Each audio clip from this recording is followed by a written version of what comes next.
You learned to be quiet without being told. Not because you were shy, not because you lacked opinions, but because the room never changed when you entered it. You remember the sound of your own footsteps more than the sound of your name being called. You remember waiting, watching, measuring the emotional weather before speaking. You remember realizing, slowly and painfully, that your presence didn't register. So you adapted. You became smaller, softer, more agreeable, more observant than expressive. You learned that if you didn't need much, you wouldn't disappoint anyone. If you didn't ask, you wouldn't be rejected. If you didn't shine, you wouldn't be ignored. And it worked. For a while. Here is the paradox that defines your life. The very strategy that protected you as a child is now the thing erasing you as an adult. What once kept you emotionally safe now keeps you emotionally unseen. What once helped you survive now quietly prevents you from being known. This is not a story about weakness.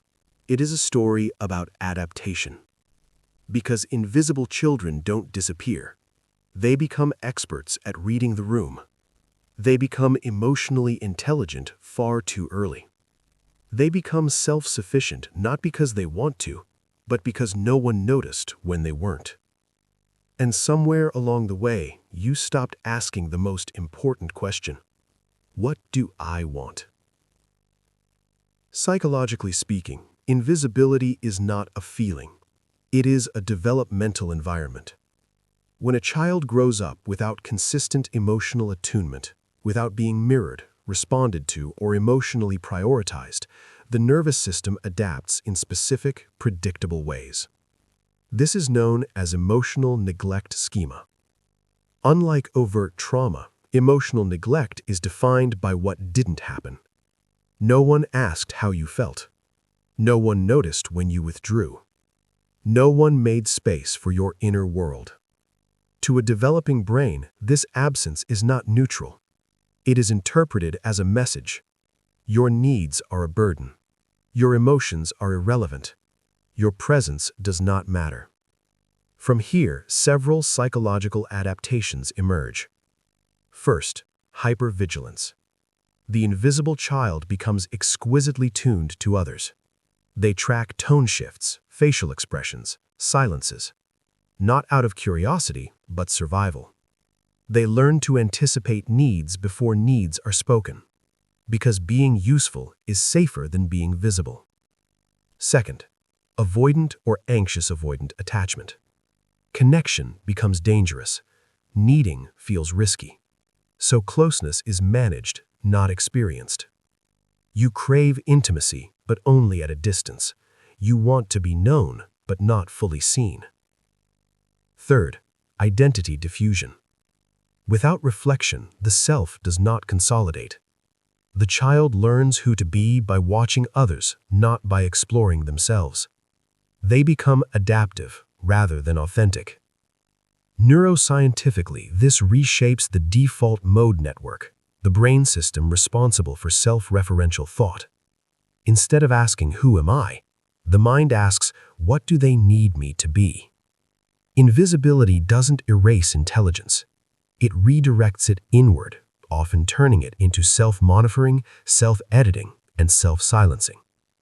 Carl Jung once wrote, "The greatest burden a child must bear is the unlived life of the parent. But there is another burden, quieter, heavier, the unlived life of the self." Invisible children grieve something they cannot name.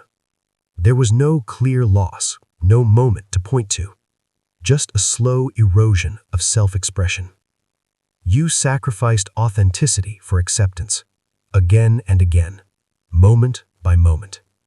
You learned that love was conditional on usefulness, that attention was earned, not given, that rest was laziness, that wanting was dangerous. And so you became capable, but not content, responsible, but not relaxed, resilient, but never safe. This creates what philosophers call invisible grief. You mourn a version of yourself that never had permission to exist. The core fear underneath all of this is simple and devastating. The fear of being too much or not enough. So daily life becomes complicated.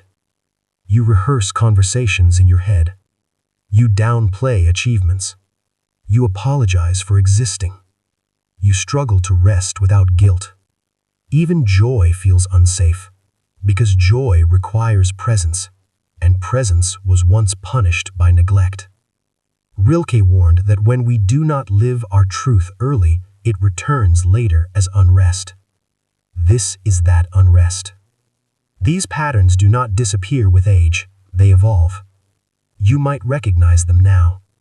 In relationships, you become the emotional caretaker. You listen deeply, but share selectively. You fear being a burden, so you underexpress pain. You stay too long, you leave too quietly. In career, you overperform without visibility. You struggle to self-advocate. You wait to be noticed instead of claiming space. You confuse worth with usefulness. In self-worth, you feel valuable only when needed. Praise feels uncomfortable. Rest feels undeserved. In boundaries, you say yes reflexively. You feel guilty for saying no. You disappear instead of confronting. In emotional regulation, you intellectualize feelings. You stay calm in crisis, but numb afterward. Your body holds tension your mind ignores. In identity, you know what others expect, but not what you desire. You adapt so often that you forget who you are without an audience. These are not personality traits. They are coping mechanisms. And the beginning of healing is not changing them, but witnessing them without shame. Awareness is not self-attack. It is self-return. Unlearning begins when you stop asking, "What's wrong with me?" and start asking, "What happened to me, and how did I adapt?" Healing invisibility is not about becoming louder. It is about becoming present. It begins with inner child reparenting, not as a metaphor, but as a practice. Naming your needs, responding to your emotions, offering yourself the attunement you never received. It continues with shadow work, meeting the parts of you that learned to hide, appease, or disappear. Not to eliminate them, but to thank them and update them. Nervous system regulation becomes essential. Because safety was never learned cognitively, it must be learned somatically, through breath, through rest, through choosing softness over survival. You are not broken, you are over-adapted. And the goal is not to erase your sensitivity, but to anchor it in safety. As Jung said, "I am not what happened to me. I am what I choose to become." And what you can choose now is this: to take up space without apology, to speak without rehearsing, to rest without guilt, to exist without earning it. The goal is not to be fixed. The goal is to become whole.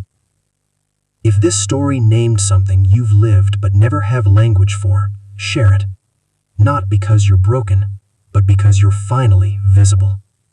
And visibility, chosen, embodied, and safe, is where healing begins.